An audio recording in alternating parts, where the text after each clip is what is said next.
Lakh lakh dollar খরচ করে রক্তের দাগ ও গণহত্যার দায় মুছতে মরিয়া ইসরায়েল। দেশে দেশে ক্ষোভ, রক্তমাখা ভাবমূর্তি ধুতে পারবে কি তারা? আবারও নেতানিয়াহুকে বাজে ভাষায় গালি দিলেন মার্কিন প্রেসিডেন্ট। নির্দেশ অমান্য করে গাজায় হামলার জন্য কি এই ক্ষোভ? ১৪০ বছরেরও বেশি পুরনো ঐতিহ্যবাহী ফায়ার ড্রাগন নৃত্য দেখতে লাখো মানুষের ঢল। কবে, কেন, কোথায় হয় এই আয়োজন জানবো আজ। আসসালামু আলাইকুম, দেখছিলেন বাংলাভিশন ওয়ার্ল্ড নিউজ হেডলাইন। এবার লাখ লাখ ডলার খরচ করে রক্তের দাগ আর গণহত্যার দায় মুছতে উঠে পড়ে লেগেছে ইসরায়েল। ভাবমূর্তি বাঁচাতে সামাজিক যোগাযোগ মাধ্যমে লাখো ডলার ঢালছে নেতানিয়াহু সরকার। গাজার হত্যাযজ্ঞ নিয়ে বিশ্বজুড়ে ক্ষোভের মাঝে যুক্তরাষ্ট্রে নিজেদের পক্ষে জনমত গঠনে মার্কিন ইনফ্লুয়েন্সারদের কিনছে ইসরায়েল। দ্য এস্থার প্রজেক্ট নামে এই প্রোপাগান্ডার প্রতি পোস্টে দেয়া হচ্ছে $৭,০০০ পর্যন্ত। নতুন জরিপ বলছে ডেমোক্রেট ভোটারদের বিশাল অংশ এখন ইসরায়েলকে গণহত্যার দায়ে অভিযুক্ত করছেন। প্রশ্ন উঠছে, লাখো ডলারে কি রক্তমাখা ভাবমূর্তি ধুতে পারবে বর্বর ইসরায়েল? হাফিজুল ইসলামের ডেস্ক রিপোর্টে বিস্তারিত। গাজায় গণহত্যার দায় লুকাতে ইনফ্লুয়েন্সার কিনছে ইসরায়েল।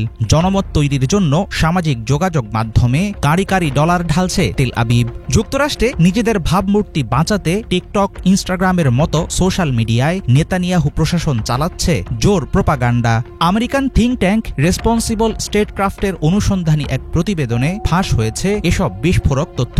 প্রকাশিত খবরে জানা গেছে, মার্কিন ইনফ্লুয়েন্সারদের দিয়ে ইসরায়েলের পক্ষে প্রচারণা চালাতে গঠন করা হয়েছে $9 লাখ তহবিল। সেখানে এক একটি পোস্টের জন্য ইনফ্লুয়েন্সাররা পাবেন $7,০০০। সরাসরি সরকারি নেতৃত্বে চালানো এই অপারেশনের লক্ষ্য আমেরিকানদের কাছে ইসরায়েলকে একটি শান্তিপূর্ণ রাষ্ট্র হিসেবে তুলে ধরা।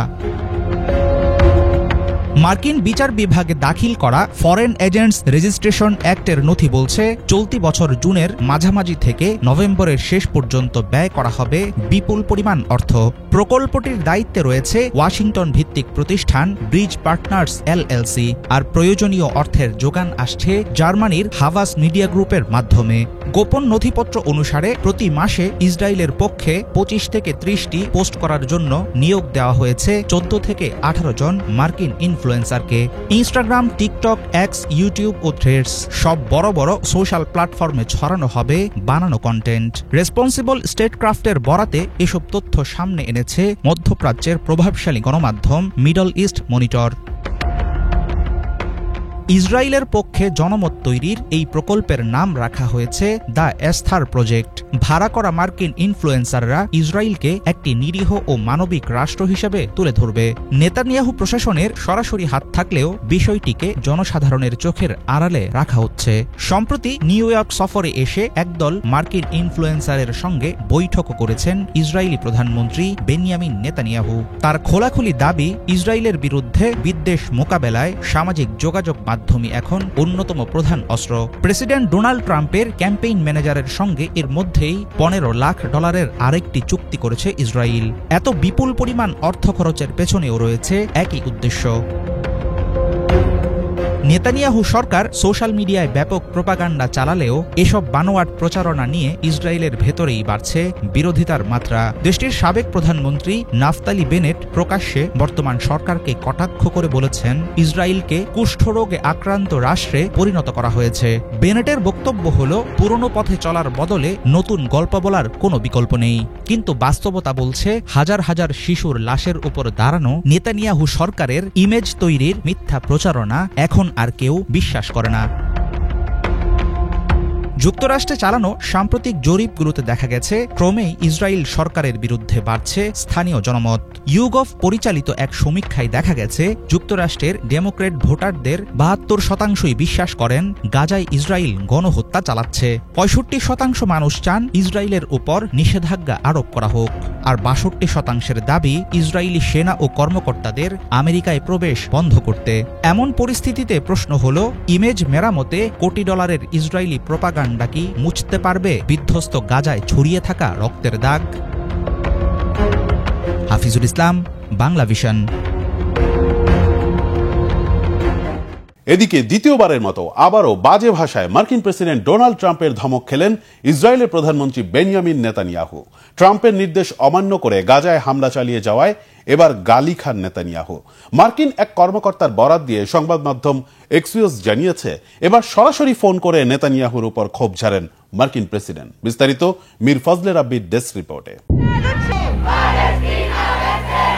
গাজায় ইসরায়েলি আগ্রাসনের অবসান দাবিতে রাস্তায় নেমে আসছেন ইউরোপের বিভিন্ন দেশের লাখ লাখ মানুষ।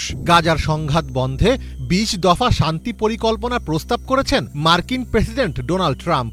সব মিলিয়ে গাজা যুদ্ধ বন্ধ করতে নজিরবিহীন এক চাপের মুখে পড়েছেন ইসরায়েলি প্রধানমন্ত্রী বেনিয়ামিন নেতানিয়াহু।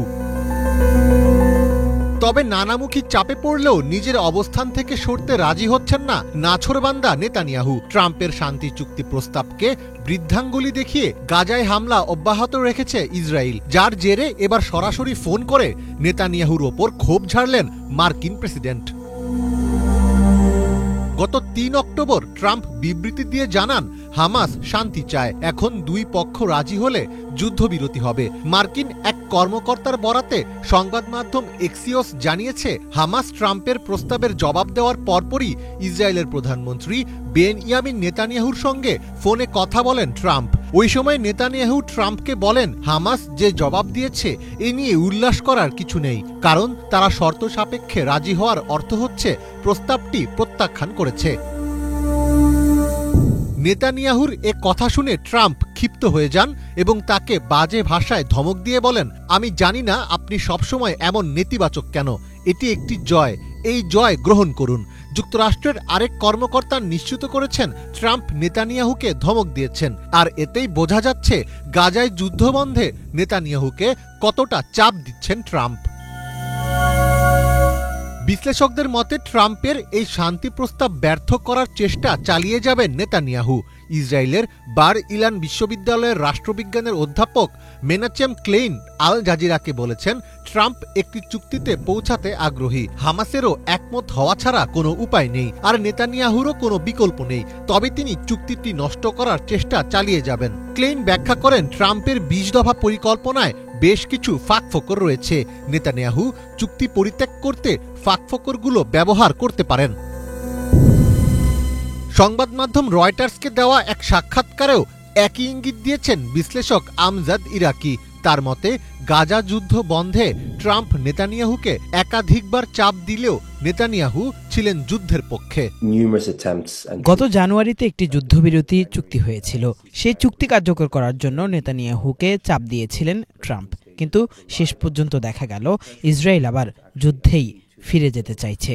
যুদ্ধবিরতির আলোচনা অগ্রগতি হয়েছে, কিন্তু নেতানিয়াহু এখনও চুক্তিতে পরিবর্তন আনার চেষ্টা করছেন। আসলে যুক্তরাষ্ট্রের মধ্যস্থতা এতটাই দুর্বল ছিল যে যুদ্ধবিরতির আলোচনাগুলো যুদ্ধের পরিকল্পনার অংশ হয়ে উঠেছিল। তবে এক্ষেত্রে হামাস যথেষ্ট বিচক্ষণতার পরিচয় দিয়েছে। ট্রাম্পের প্রস্তাবে রাজি হয়ে তারা যুদ্ধবিরতির সকল ভার নেতানিয়াহুর কাঁধে তুলে দিয়েছে। গাজা যুদ্ধ বন্ধে পূর্ববর্তী যুদ্ধবিরতি প্রস্তাবগুলো পুনরায় ইসরায়েলের আক্রমণ শুরু করার সঙ্গে সঙ্গে শেষ হয়ে গিয়েছিল এবং আবার লড়াই শুরু হয়েছিল। গাজায় এখনও ঠিক এমন পরিস্থিতি বিরাজ করছে। বোমা হামলা বন্ধে ট্রাম্পের আহ্বানের পর কিছুটা শান্তি পরিবেশ বজায় থাকলেও বিমান হামলা ও গোলাবর্ষণ কমার কোনো স্থায়ী লক্ষণ দেখা যায়নি। মীর ফজলে রাব্বি, বাংলা ভিশন।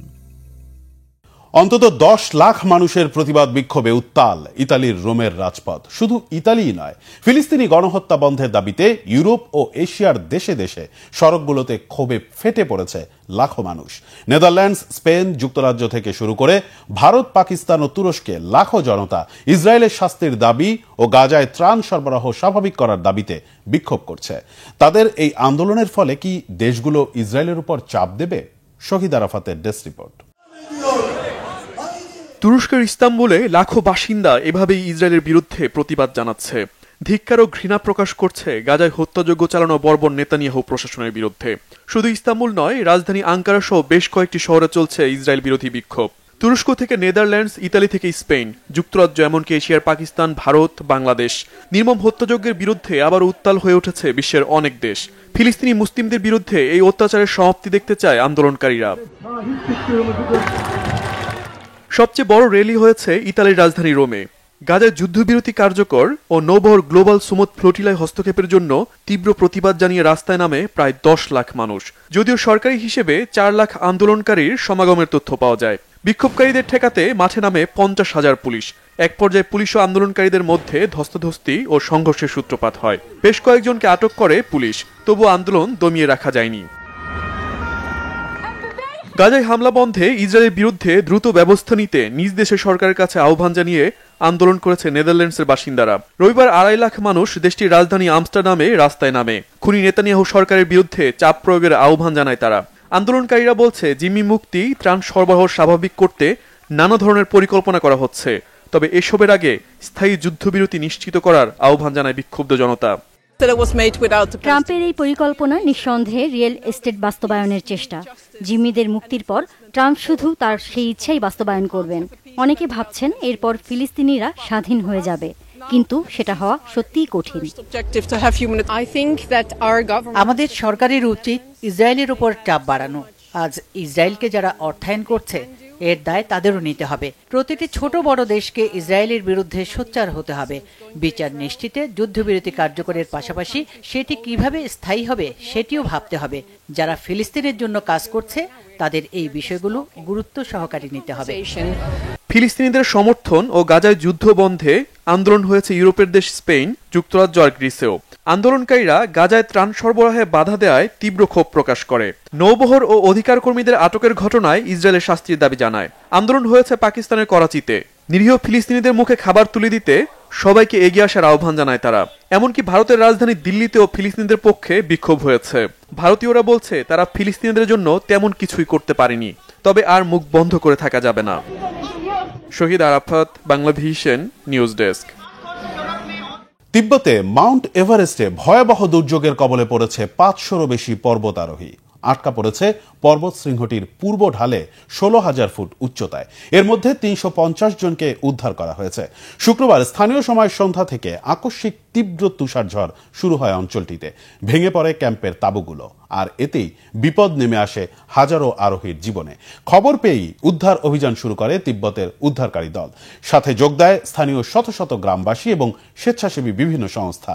প্রচণ্ড ঠান্ডার কারণে হাইপোথার্মায় আক্রান্ত হয়েছেন অনেকে। বাকিরাও শরীরের তাপমাত্রা কমে যাওয়ার ঝুঁকিতে আছেন। এরই মধ্যে 200 পর্বতারোহীর সাথে যোগাযোগ করতে পেরেছে উদ্ধারকর্মীরা। খারাপ আবহাওয়ার কারণে শনিবার থেকে পর্বতে ওঠা বন্ধ রাখা হয়েছে বিশ্বের সবচেয়ে উঁচু পর্বতশৃঙ্গ মাউন্ট এভারেস্ট। 8,849 মিটার উচ্চতার এই শৃঙ্গে প্রতি বছর আরোহণের চেষ্টা করেন অনেক অভিযাত্রী, আর এমন ভয়াবহ দুর্ঘটনার শিকারও হন অনেকে।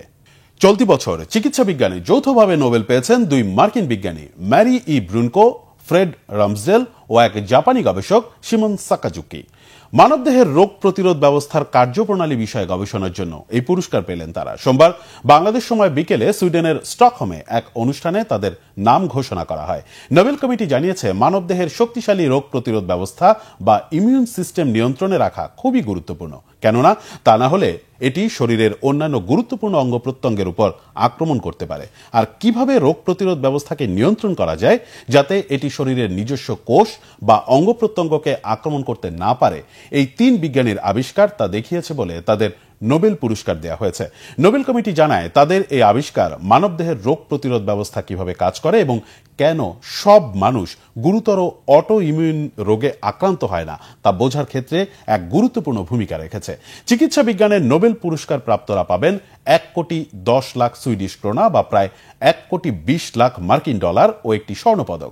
10 ডিসেম্বর আলফ্রেড নোবেলের মৃত্যুবার্ষিকীতে সুইডেনের রাজা তাদের হাতে পুরস্কার তুলে দেবেন। এরপর ঘোষণা করা হবে পদার্থবিজ্ঞান, রসায়ন, সাহিত্য, শান্তি ও অর্থনীতিতে পুরস্কার প্রাপ্তদের নাম। হাজার হাজার জ্বলন্ত ধূপকাঠি দিয়ে ঢাকা ড্রাগন নিয়ে হংকংয়ের সরু রাস্তায় লাখো মানুষের ঢল।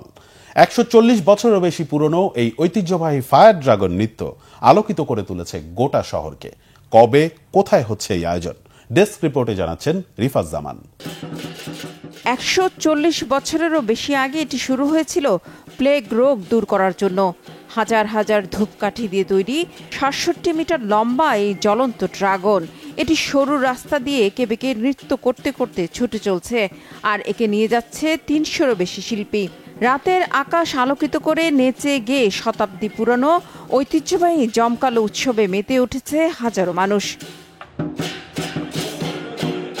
এই উৎসব উপভোগ করতে প্রতি বছর 5 থেকে 7 অক্টোবর হংকংয়ের তাইহ্যাং পাড়ায় ঢল নামে লাখো অধিবাসী আর পর্যটকদের ভিড় জমান সব বয়সের মানুষ।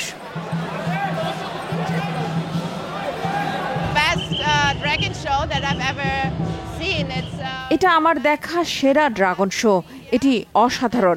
এখানে এসে এটা দেখতে পেরে আমি খুবই খুশি। কি বড় একটা আয়োজন।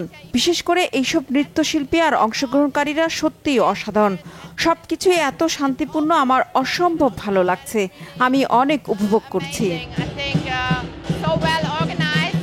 আগুনে ধূপকাঠি জ্বালিয়ে একটি একটি করে গাঁথা হয় ড্রাগনের গায়ে, আর এ কাজে যোগ দেন কয়েকশো শিল্পী। এই শিল্পীরা কঠোর পরিশ্রম করছে, তাদের প্রশংসা করা উচিত। যারা এই অনুষ্ঠান উপভোগ করতে এখানে এসেছে তাদের উচিত এই শিল্পীদের ধন্যবাদ জানানো আর তাদের জন্য দোয়া করা।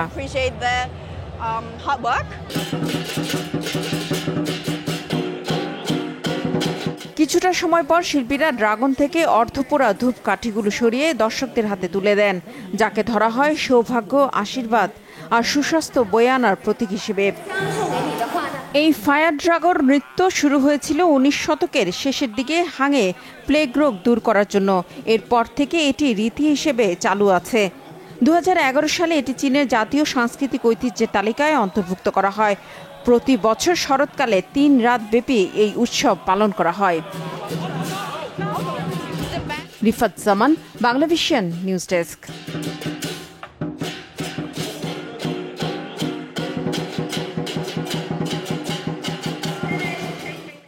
এই ছিল আজকের মতো। সাথে থাকায় ধন্যবাদ।